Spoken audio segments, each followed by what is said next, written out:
it did certainly make a difference in the crunch. So I guess, well, we haven't told you yet what happens once they get to 1986. Mm-hmm. It seems that the Slug has actually been saved. The kid who, in the 1950s, who had found the body, the Slug had infested him. Somehow, somewhere, they managed to put him on ice, suspended animation. And Chris and JC in a college prank accidentally thaw the body. Right, exactly, Jay. So that's how he gets out. He starts. All that has to happen is the zombie walks around. The Slug's in his brain, laying eggs. He just walks around, basically spitting out slugs, and eventually his head explodes. Yeah, and then all the slugs are loose on this small town, and everybody becomes zombies. Right, and the slugs are little jumpers. Oh yeah, they'll get at you. Yeah, they'll get right inside your mouth. They pop right in. It's around there we meet in the future we meet the detective. Yes, his favorite catchphrase is "Throw me." Yeah, he says "throw me" a lot.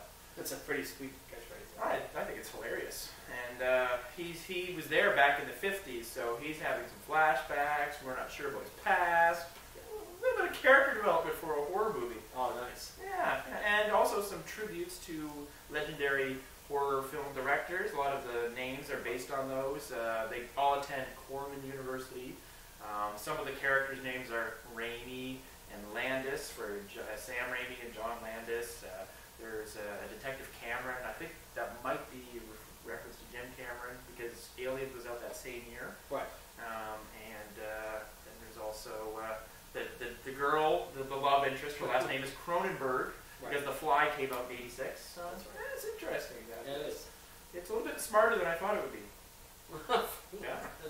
That's a little risky to say that. Although the aliens did look like naked mutant babies. Right. Yeah, and their mouths didn't. They had about the same level of costume as Teenage Mutant Ninja Turtles 3. Yeah. Their mouths just didn't pretty move. bad. No. But I don't know. I mean, all in all, it was a pretty good movie. It's a pretty good fight between. Well, I mean, the climax of the movie is great. We have all these slugs. We have all these teenagers. And whenever you put slugs and teenagers together, you really have a powder keg for destruction. Yeah, I mean, the powder keg is the word. They are allergic to or they can't handle heat, these slugs. So we've got... Right, that's a pretty big leap considering most of us, most mammals and animals do just fine with heat. Yeah, well, these ones in particular, really, that's true. they just go like that. And there's those flamethrowers, there's explosions, shotguns, explosions, buses turning over. Yeah.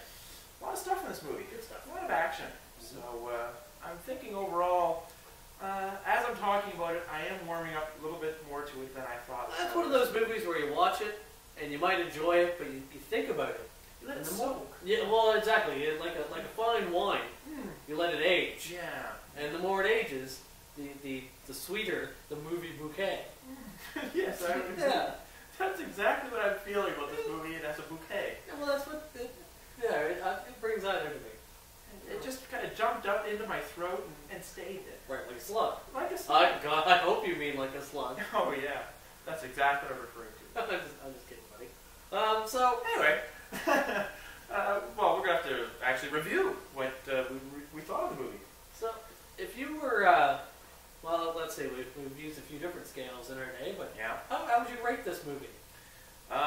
If I had to use it I don't know what I'd use. I guess I'd use if I use the slug scale, I would have to say that this movie was somewhere around a slug that you pour salt on, and then you have to poke it along with a stick.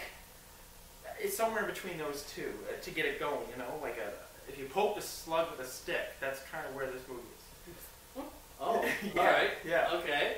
I was wondering where you're going with that, because I only knew one kind of slug. But, okay, well... So it would be that then for you. Or would it? I don't know. It would be what? Yeah. What kind of a movie would be for you then, on the slug scale? On a slug scale of a slug that you poured some salt on and a slug that you poke along with a stick, I'd probably have this one as a slug that's sticking to my back. Okay. Swelling with the blood. I see. So it leaves its imprint on you. It leaves its imprint. It's filling.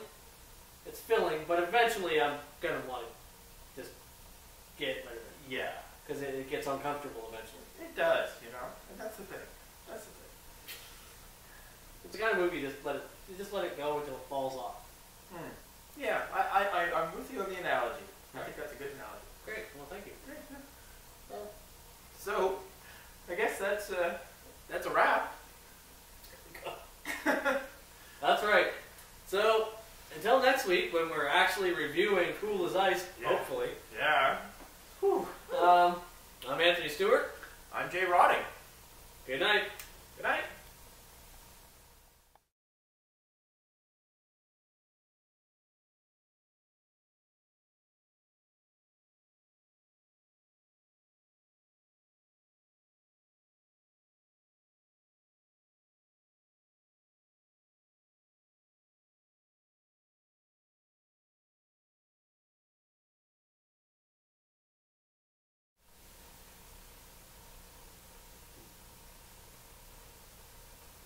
Oh, thank God you're here.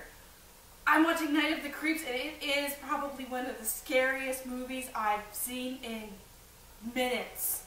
So, if you want to hear all about Night of the Creeps, watch Couch Critics this week with Jay and Anthony.